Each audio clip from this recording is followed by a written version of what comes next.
Vou falar sobre a caristia aí que ninguém está aguentando. 2021 começou com vários aumentos em vários setores. A população está sentindo no bolso o peso desse reajuste. É tanto aumento que muitas pessoas não sabem mais como economizar. E nós fomos às ruas para ouvir a população. Vem comigo. Está tudo mais caro. A maioria do que a gente consome paga metade de imposto. Para quem ganha salário mínimo, sobrevive, não vive. A gente fica sem condição de negociar. Falta dinheiro para pagar funcionário, para pagar os impostos. Aumenta tudo, quase todo dia aumenta as coisas.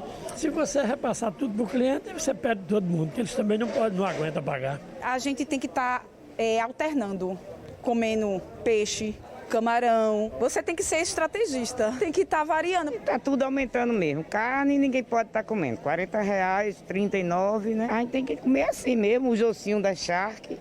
Para botar no feijão, para dar um gostinho bom, né? Os governantes da gente era para olhar mais o lado mais humilde que a gente precisa, né? Não era para estar aumentando passagem, não era para estar aumentando carne, nem nada. E a gente está numa pandemia muito difícil para sobreviver, muito difícil mesmo. Olha, em 1º de janeiro deste ano, 2021, o salário mínimo subiu de R$ 1.045 para R$ 1.100. Um aumento de R$ 55. Mas para dar conta da inflação acumulada no ano passado, o salário mínimo deveria ser R$ 1.102, R$ 2 a mais. Tudo respeitando a regra da Constituição que determina um reajuste periódico para preservar o poder de compra do brasileiro. Vamos para a cesta básica, não? Vamos lá? Em fevereiro deste ano, a cesta básica sofreu um aumento de 1,45% com base na pesquisa do Procon de Pernambuco. De R$ 516,38 em janeiro, o preço aumentou para R$ 523,86, um aumento de R$ 7,48. A cesta básica tem um impacto de 47,62% no salário mínimo dos pernambucanos. Vale lembrar que uma cesta básica contém 27 itens para uma família de 4 pessoas, casal e 2 filhos. E os combustíveis? Combustíveis. Na gasolina e no diesel, o último aumento foi de 10,2% e 15,1%, respectivamente. Já é o 4º reajuste da gasolina e o 3º do diesel esse ano. O acumulado da gasolina, em 2 meses, 34,7%. E os aluguéis? O ano de 2021 começou com susto e necessidade de negociar o valor do aluguel para milhões de inquilinos no país.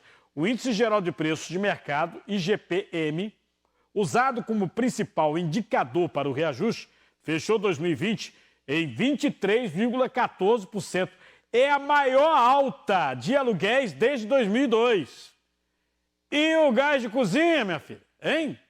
De acordo com a prévia do Índice Geral de Preço ao Consumidor, IPCA 15, em 2020 o preço do gás de cozinha subiu 8,3%, enquanto o gás encanado caiu 1,09% e o gás veicular recuou 1,29%. Ou seja, recuou para a indústria, gás encanado, recuou para quem usa carro, mas aumentou para quem usa para cozinhar. A alta do botijão é quase o dobro da inflação prevista para o período, de 4,23%. E aí, e o salário? E o salário? Vou fazer aqui, feito professor Raimundo, né? Para a gente entender aí o impacto desses aumentos no salário de você, meu amigo, você, minha amiga, trabalhador, trabalhadora. Vou conversar com o economista Edgar Leonardo Lima. Bom, boa tarde, viu? Boa tarde, Cardinô. Como está?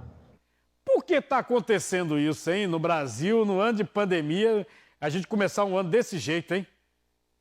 Cardinô, tem um monte de coisa para a gente comentar aí. Você trouxe um panorama geral que descreve muito bem a dificuldade que o trabalhador brasileiro está passando por conta de uma coisa que os mais jovens não viveram, mas que nós vivemos nos anos 80, que é um processo inflacionário. Ainda não temos os números de uma inflação dos anos 80.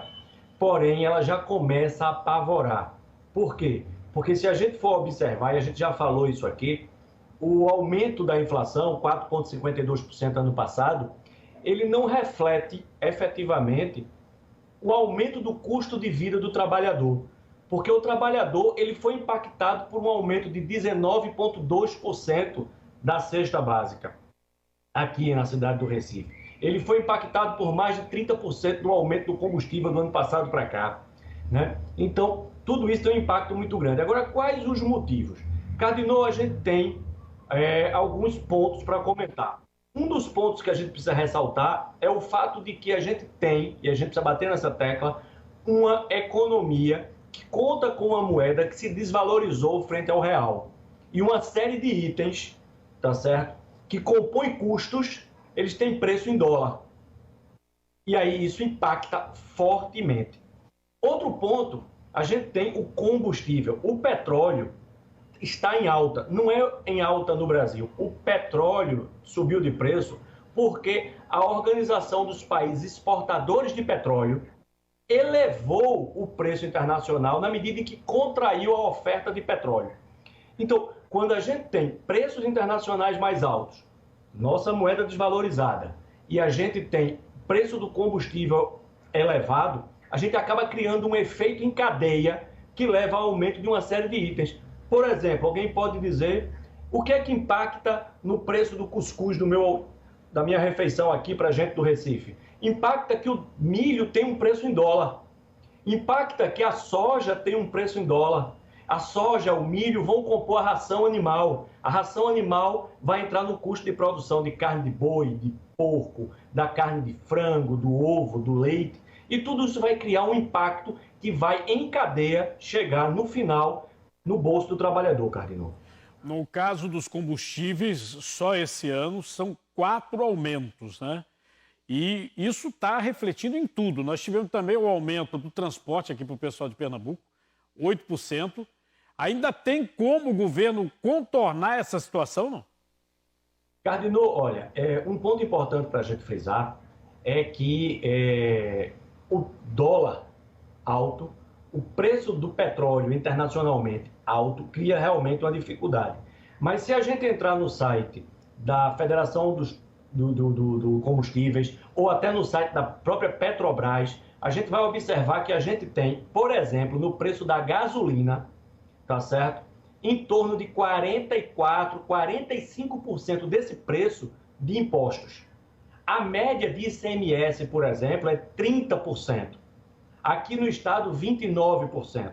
Então, quando você olha e você imagina que metade do preço da gasolina que você paga é de impostos, a gente acredita que tem como, sim, né, criar-se alternativas para melhorar o preço do final na bomba. No caso desses aumentos aí, o brasileiro recebe o salário.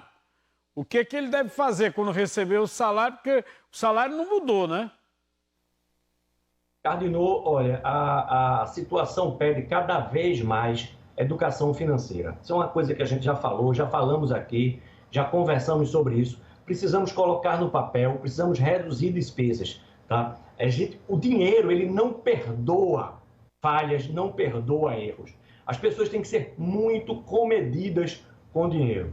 Por quê? As pessoas precisam fazer um orçamento, colocar receitas, despesas e reduzir despesa. Se você tem um carro e você pode evitar o uso dele em alguns momentos, evite, está muito caro. Se você puder fazer pesquisas de preço, faça, porque a gente está realmente vivendo um momento onde o trabalhador tem tido perdas de renda muito grandes. O poder de compra do trabalhador, na medida em que passagem, aluguel, eletricidade, gás, combustível e cesta básica aumentaram e o salário dele aumentou apenas 5%, aumentou R$ 55, efetivamente ele deixou de poder comprar tudo que ele comprava antes. Então ele tem que realmente fazer com que esse dinheiro renda. Isso só é feito com a boa gestão financeira de suas contas pessoais, colocando no orçamento doméstico e fazendo cortes de despesa. Outro problema também, Edgar, é o seguinte, nesse momento a pessoa se desespera, aí pega e entra no empréstimo, se endivida. O que o cidadão deve pensar nesse momento Para não acabar também pior do que está agora, né? Cardinô, olha, você tocou num ponto extremamente importante. Quando a gente se coloca diante de uma situação dessa de crise, é muito fácil e tem sido ofertado de maneira muito fácil o crédito. Vamos lembrar que todo aquele crédito ofertado de maneira muito fácil, ele tem um preço alto. Na medida em que ele tem um preço alto, ele vai custar muito para você. Observe primeiro, se você precisa desse crédito. Será que você não tem um ativo que você possa vender? Será que você não tem uma bicicleta, uma televisão que você possa vender e pagar essa dívida? Se você realmente precisa desse empréstimo, verifique o custo efetivo total. Ou seja, não apenas a taxa de juros que vão te cobrar, mas todo o custo pela operação, tá? Coloque essa prestação, essa mensalidade do teu financiamento, do teu crédito, no teu orçamento e então tome o crédito mais barato possível. O brasileiro costuma tomar crédito por dois caminhos caríssimos: cheque especial e cartão de crédito. Não faça isso, tá? Não faça isso. Se precisar realmente tomar crédito, tome um crédito mais barato possível. Bom, Edgar, muito obrigado aí pelas informações, viu? Boa tarde. Sempre às ordens, cara.